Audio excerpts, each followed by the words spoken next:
Merci beaucoup à l'AFZ pour cette opportunité de présenter mes résultats aujourd'hui et pour la bourse qui m'a été attribuée qui va me permettre d'aller à l'EAP en septembre pour présenter mes résultats lors de ce congrès à Hambourg.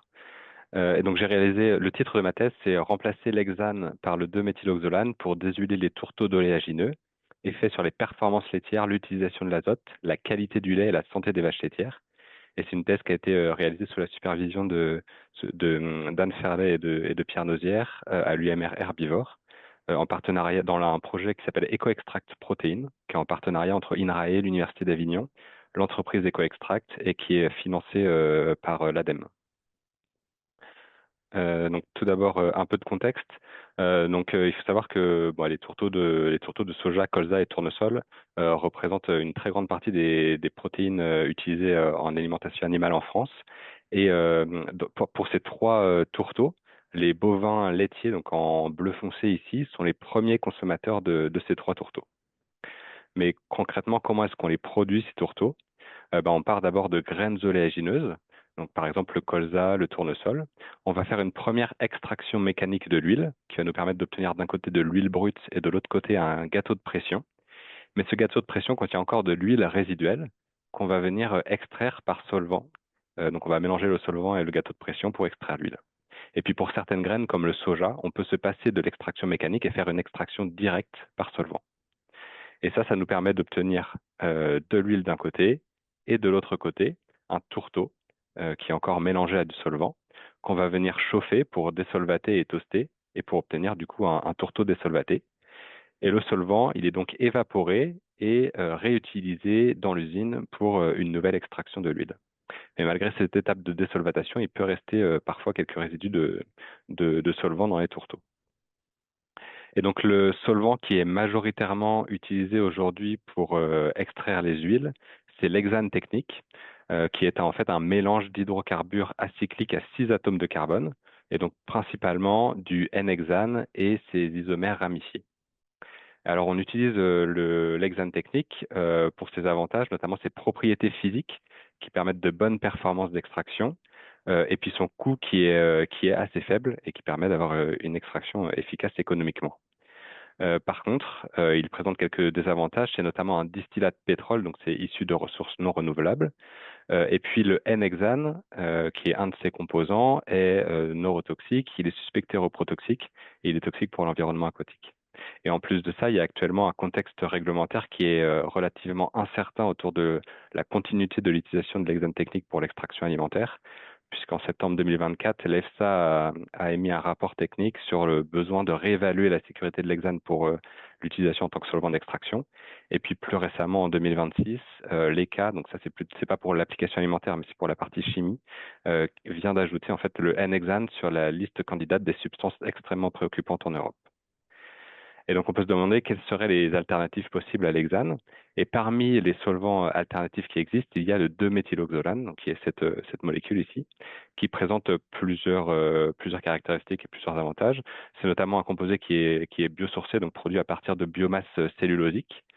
Il présente de bonnes performances d'extraction de l'huile comparé à l'hexane. Il a un niveau de maturité technologique qui est relativement avancé quand on le compare à d'autres solvants alternatifs. Il a un profil toxicologique qui est plus sûr que l'hexane. Et puis en plus, il est d'ores et déjà autorisé pour l'extraction alimentaire en Union européenne, mais également en Australie et en Nouvelle-Zélande. Par contre, son aspect négatif le plus important, c'est son coût, qui est supérieur à celui de l'hexane. Mais ce qu'on peut se demander, c'est quels sont les effets de l'utilisation de 2-méthyloxolane par rapport à l'hexane sur la composition des tourteaux et au-delà de leur composition, sur leur valeur nutritionnelle pour les animaux d'élevage. Donc quand on fait la revue de la littérature, on voit déjà que on a des caractéristiques physiques des solvants qui sont différentes, et ces caractéristiques physiques, que je ne vais pas détailler, vont entraîner un process qui va devoir être adapté, avec notamment une augmentation de l'intensité du traitement thermique, c'est-à-dire qu'on va venir chauffer de manière plus importante les tourteaux méthyloxolane comparés aux tourteaux hexane. Et ces différences, à la fois de caractéristiques physiques et de process, peuvent entraîner une composition différente des tourteaux méthyloxolane par rapport aux tourteaux hexane. Donc là, j'ai fait une liste de ce que j'ai trouvé dans la littérature sur les éléments qui avaient été utilisés sur les tourteaux. Et les effets les plus importants qu'on voit, c'est sur la solubilité des protéines, mais avec un effet qui est important, mais qui est très variable. Parfois, c'est une diminution de la solubilité, parfois, c'est une augmentation avec le méthyloxolane par rapport à l'hexane. Et ça, c'est selon les conditions de production des tourteaux. Et un effet aussi important sur les composés phénoliques, avec une réduction de la teneur en composés phénoliques dans les tourteaux méthyloxolane comparé aux tourteaux hexane.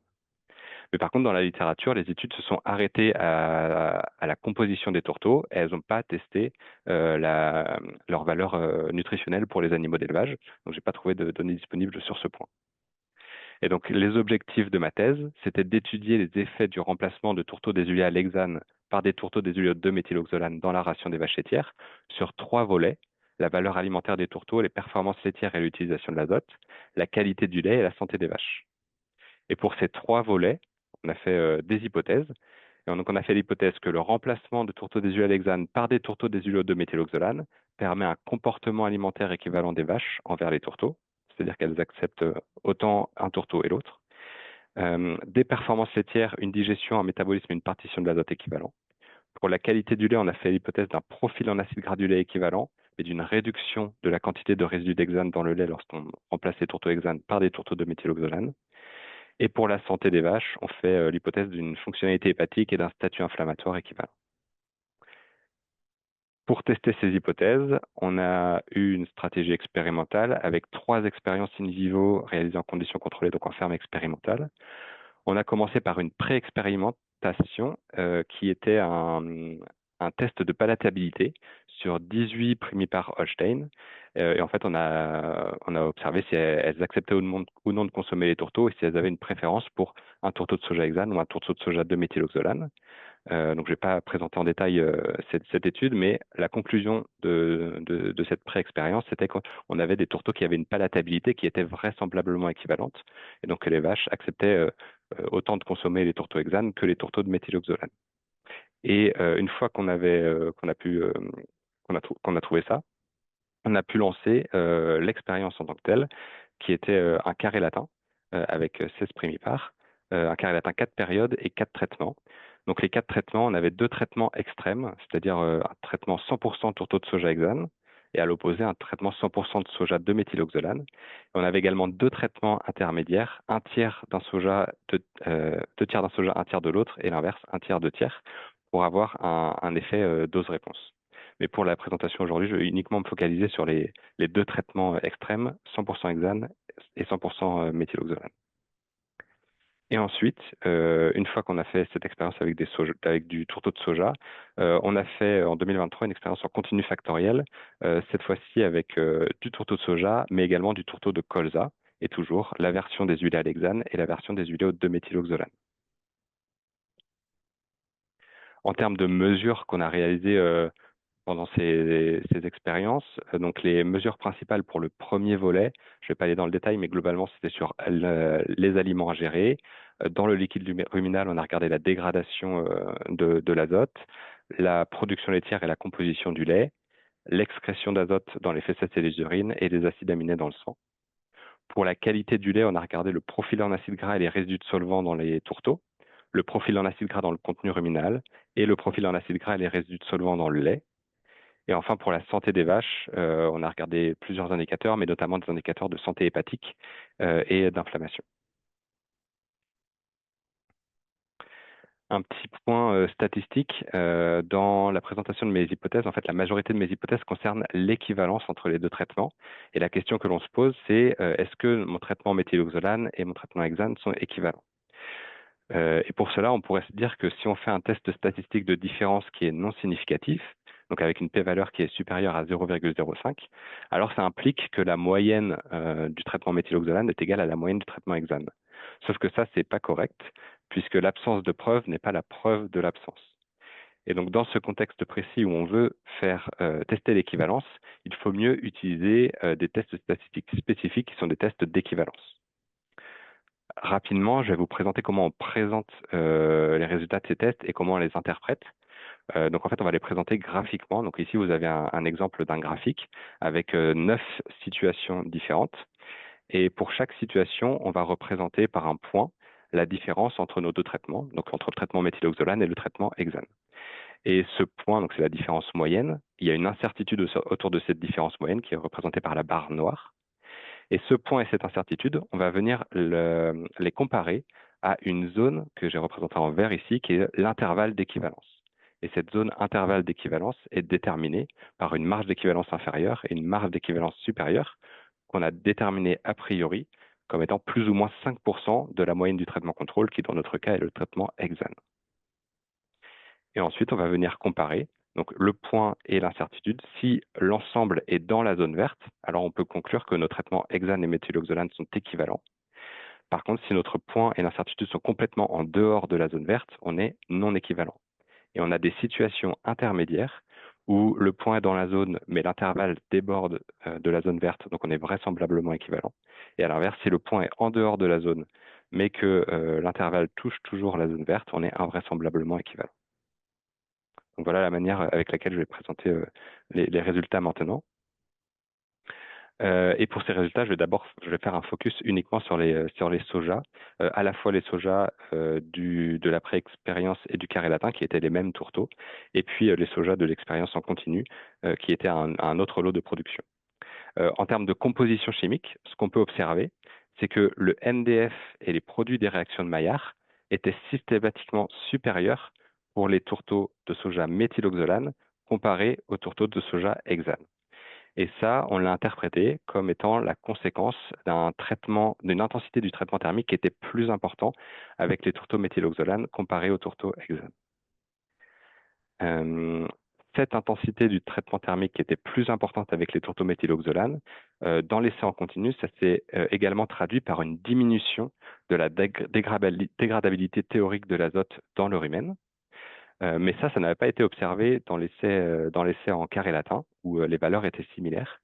Et une explication potentielle pour ces différences de résultats entre les deux essais, c'est que dans le premier essai en carré latin, nous avions des tourteaux de soja méthyloxolane qui étaient peu désolvantés, avec beaucoup de résidus de 2-méthyloxolane, alors qu'ils étaient beaucoup mieux désolvantés dans l'essai en continu. Et donc ça a probablement nécessité un traitement thermique plus important et donc une diminution de la dégradabilité théorique de l'azote dans le rumen.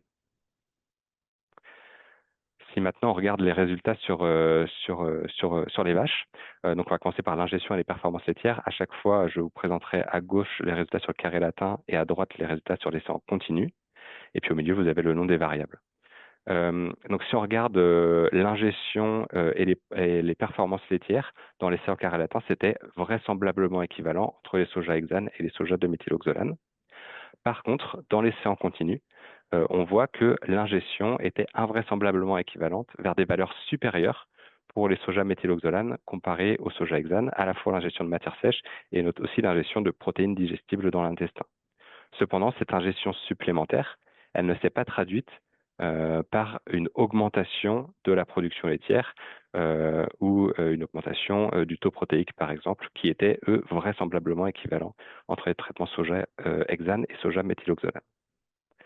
Par contre, l'urée du lait dans l'essai en continu était invraisemblablement équivalente vers des valeurs inférieures pour le soja méthyloxolane comparé au soja hexane. Et ça, on peut le relier à la dégradabilité de l'azote dans l'urine qui était plus faible pour le soja méthyloxolane comparé au soja hexane. Et donc on retrouve cet effet dans l'urée du lait. Et ça a été confirmé ensuite par l'étude de la teneur en ammoniac dans le liquide ruminal, qui était dans l'essai en continu invraisemblablement équivalente vers des valeurs inférieures pour le soja méthyloxolane comparé au soja hexane. Par contre, la partition de l'azote ingéré vers l'azote du lait, l'azote des fesses et l'azote urinaire était vraisemblablement équivalente entre les soja hexane et 2-méthyloxolane des deux essais. Donc voilà pour les performances et l'azote. Et si maintenant on passe rapidement à la qualité du lait, le premier élément qu'on a étudié, c'était le profil en acides gras du lait. Donc là, vous avez une liste de sommes d'acides gras, les acides gras saturés d'abord, ensuite monoinsaturés, polyinsaturés, puis les de novo, les mixtes et les préformés. Et ce qu'on observe, c'est que dans les deux essais, le carré latin et l'essai en continu, le profil en acide gras du lait était vraisemblablement équivalent entre les tourteaux hexanes et les tourteaux de méthyloxolane. Un deuxième indicateur de qualité du lait qu'on a étudié, mais uniquement dans le carré latin pour le moment, c'est la présence de résidus de solvant dans le lait. Lorsque les vaches recevaient la ration hexane, on retrouvait des traces de N-hexane dans le lait, dans 5 laits sur 6. Par contre, quand les vaches recevaient la ration 100% méthyloxolane, on retrouvait des traces de N-hexane dans le lait dans un seul lait sur 6. Et donc, on avait tendance à augmenter la fréquence de détection des résidus d'hexane dans le lait lorsque les vaches reçoivent des tourteaux hexane dans leur alimentation. Par contre, un résultat qui nous a un peu surpris, c'est que dans le lait d'une vache qui ne recevait pas d'hexane dans son alimentation, on a trouvé des traces de N-hexane dans le lait. Et ce résultat qui était surprenant, l'hypothèse que l'on fait pour l'expliquer, c'est qu'on était dans le cadre d'un carré latin, c'est-à-dire qu'on avait des périodes de 3 semaines qui se succédaient, dont 2 semaines d'adaptation. Et nous pensons que les 2 semaines d'adaptation n'étaient pas forcément suffisantes pour que toutes les traces d'hexane soient éliminées dans le lait. Pour les résidus de 2-méthyloxolane, on n'en a jamais détecté lorsque les vaches recevaient une ration à base de la ration hexane. Par contre, lorsque les vaches recevaient une ration 100% méthyloxolane, on a retrouvé des traces de 2-méthyloxolane dans 2 laits sur 6. Mais on n'avait pas suffisamment de pouvoir statistique pour mettre en évidence une différence significative. Et donc, ces résultats, on les a obtenus sur un nombre d'échantillons de lait qui était assez restreint en raison du coût de l'analyse, mais donc ça mériterait d'être confirmé, notamment dans l'expérimentation à plus grande échelle, qui était l'expérimentation en continu. Mais j'ai pas encore les résultats pour cet essai.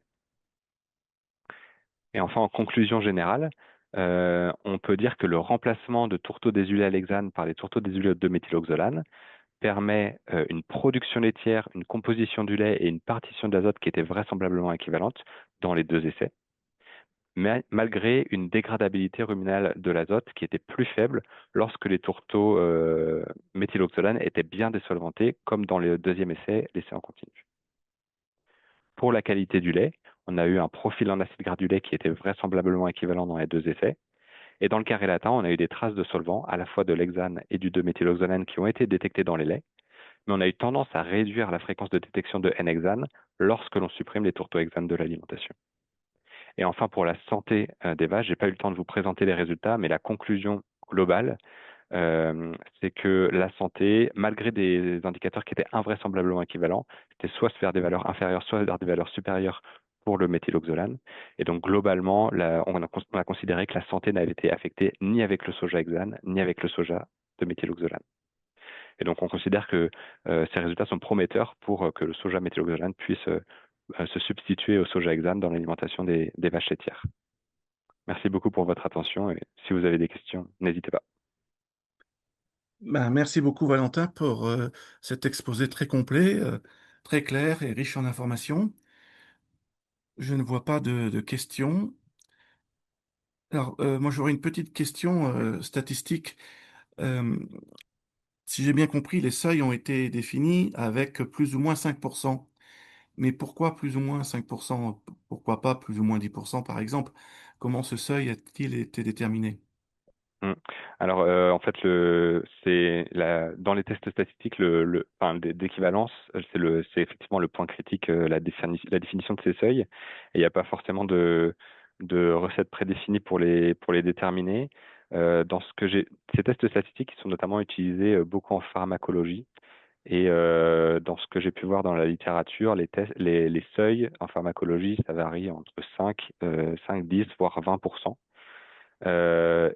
Donc, on a décidé de se mettre au niveau le plus strict pour que quand on déclare l'équivalence, ce soit vraiment, vraiment équivalent.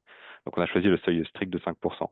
Mais effectivement, on aurait pu choisir des seuils moins stricts comme 10%. Alors, je crois qu'il y a Clément qui a une question. Où ce résultat est-il applicable sur les tourteaux de colza et de tournesol au niveau de l'extraction? Euh, alors, donc, au niveau de l'extraction, il y a des extractions avec le 2-méthyloxolane qui ont été réalisées pour des tourteaux de colza et des tourteaux de tournesol. Donc les premières extractions ont été réalisées, enfin, notamment pour le tournesol, les premières extractions ont été réalisées dans le cadre de ma thèse. Pour le colza, ils étaient déjà à leur deuxième production. Et en termes de résultats, donc moi j'ai analysé que les résultats sur le tourteau de colza que j'ai pas pu présenter ici. Mais ce qu'on observe sur les tourteaux de colza, c'est qu'on a aussi les tourteaux de colza méthyloxolane qui avaient une dégradabilité ruminale de l'azote qui était plus faible dans le rumen, donc comme le soja de l'essai en continu. Euh, mais globalement, ces tourteaux ont été globalement surcuits, donc avec une très faible dégradabilité dans le rumen. Et donc, on retrouve des résultats similaires, mais avec des diminutions plus importantes, notamment une diminution de la production laitière avec les tourteaux de colza méthyloxolane, euh, qu'on n'avait pas observé en fait avec les tourteaux de soja. Voilà, mais les résultats qu'on a sur les tourteaux de colza, j'ai décidé de pas les montrer, de pas en parler aujourd'hui, parce il y a eu aussi des différences en termes de qualité d'extraction de l'huile, avec des tourteaux hexanes qui étaient moins déshuilés. Donc c'était des résultats qui étaient un peu moins clairs et un peu moins généralisables. J'aurais une autre question. Si j'ai bien compris, euh, il y a une intensité du traitement thermique qui est différente, donc plus élevée pour le méthyloxolane. C'est bien ça. Ouais, c'est ça. Donc, si j'ai bien compris, il peut y avoir un effet confondant de la molécule et du traitement. C'est ça. En fait, dans cette thèse, j'ai pas étudié l'effet de la molécule en soi. J'ai étudié l'effet du changement de solvant et de tout ce que ça implique dans le process. Donc en fait, c'est l'effet du process plus que l'effet de la molécule en elle-même. D'accord. Et donc, chaque process est attaché à la molécule, c'est-à-dire ça n'aurait pas été possible de faire euh, les deux, les deux solvants avec les deux process.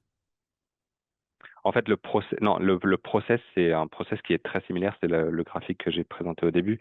C'est un process qui est très similaire. Ce qui va juste changer, c'est la quantité d'énergie apportée, Oui, notamment au niveau de la désolvatation. oui. Et ça, c'est une caractéristique du solvant parce que le méthyloxolane a une température d'ébullition qui est légèrement supérieure, une enthalpie de vaporisation qui est légèrement supérieure. Donc, on a besoin d'apporter un peu plus d'énergie pour l'évaporer. Donc, en fait, on est contraint par ça.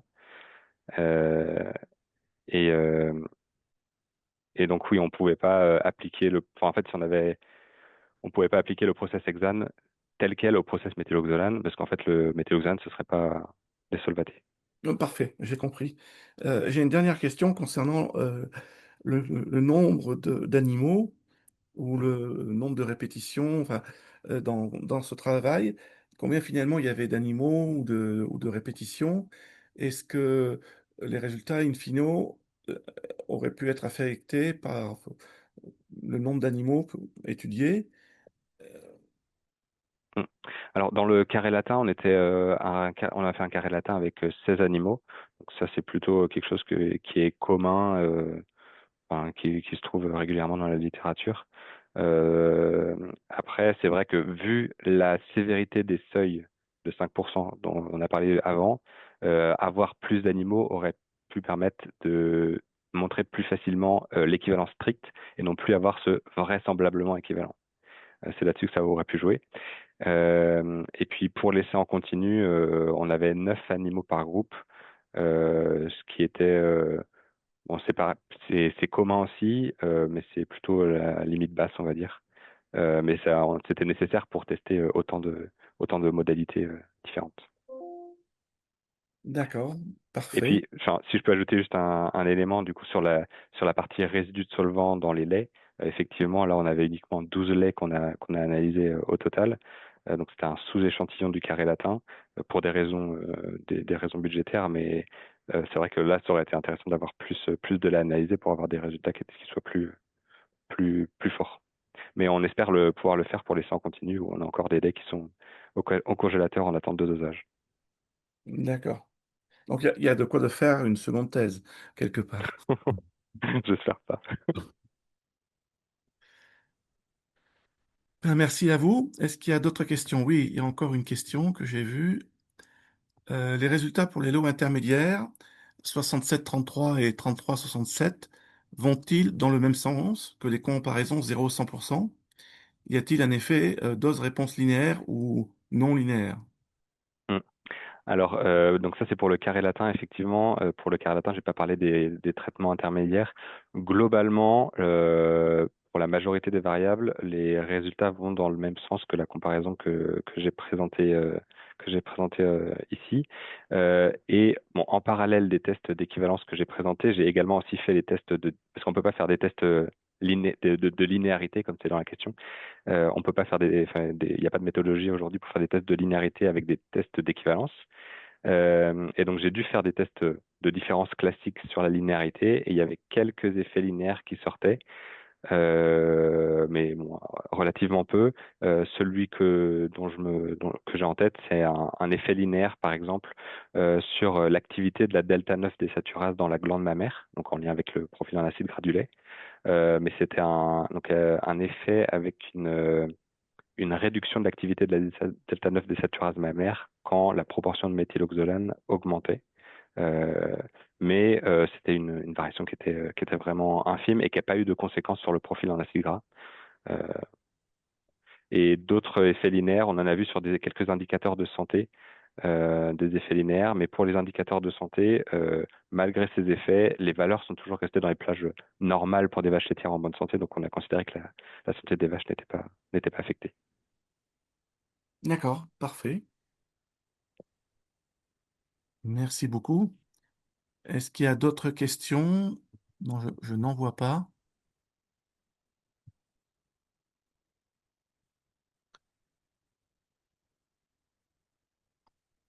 J'avais une question générale un peu pour vous trois.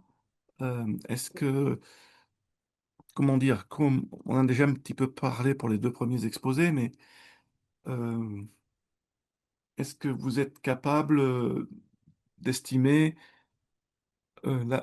comment les filières vont s'approprier vos résultats et quels sont les impacts potentiels de vos recherches?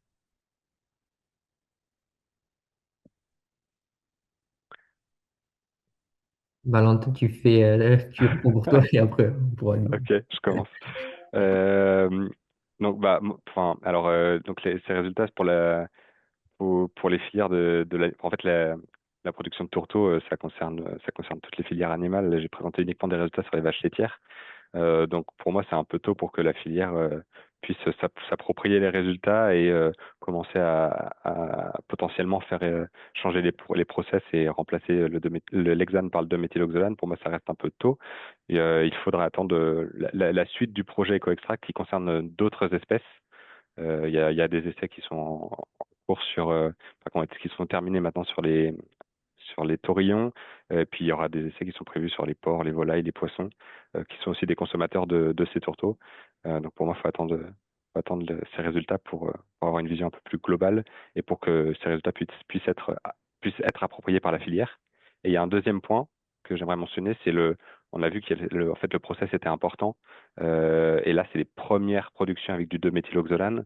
Donc il y a encore un travail d'ajustement et d'optimisation du procédé de production avant que ce soit une solution entre guillemets clé en main pour la filière. Ça veut dire que les résultats que tu as obtenus peuvent potentiellement euh, varier à la marge en fonction de l'amélioration du process en question. Oui, potentiellement.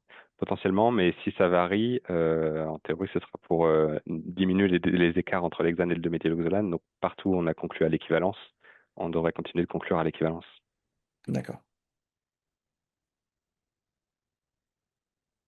Moi, si je peux rajouter par rapport à la réponse que j'avais faite tout à l'heure, l'alimentation sur mesure, ça joue fortement sur les rejets environnementaux. Donc, c'est là où on obtient le plus de bénéfices et des réductions les plus importantes. J'ai essayé d'estimer dans ma thèse si ça pouvait être. Bah, déjà, c'est quelque chose qui n'est pas monétisable. Et par contre, ça peut être mis en place par le fait de lois ou de restrictions plus importantes au niveau des filières animales sur les taux de rejet possibles. Il y a Au niveau des rejets, on peut traiter les effluents, ça c'est une des méthodes, mais une autre des méthodes qui pourrait être utilisable, donc c'est appliquer l'alimentation sur mesure pour réduire notamment les rejets estimés par port et ainsi rester dans les normes si elles sont dans le futur plus restrictives. Merci. Euh, la réponse de Clément m'a fait penser enfin, ma réponse va faire écho à celle de Clément, où finalement, dans le cadre du méthane, on est un peu dans la même situation où c'est l'anticipation de normes potentielles à venir de restriction des émissions de gaz à effet de serre des élevages.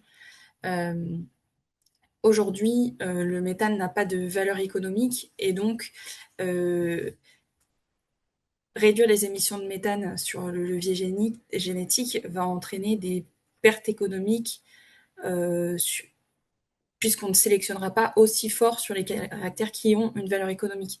Donc aujourd'hui, finalement, c'est une thématique qui intéresse, je pense, la filière. Il y a beaucoup de discussions autour de cette thématique. Il y a un nouveau projet, il est plus si nouveau maintenant, mais il y a un plus gros projet, Méthane 2030, qui continue dans la même direction. Mais en fait, aujourd'hui, tant qu'on n'a pas de valorisation de cette sélection pour réduire les émissions de méthane, ça reste euh, ça reste difficile d'expliquer aux éleveurs qu'ils ne vont pas pouvoir progresser autant sur les caractères qui leur ramènent qui leur apportent de l'argent.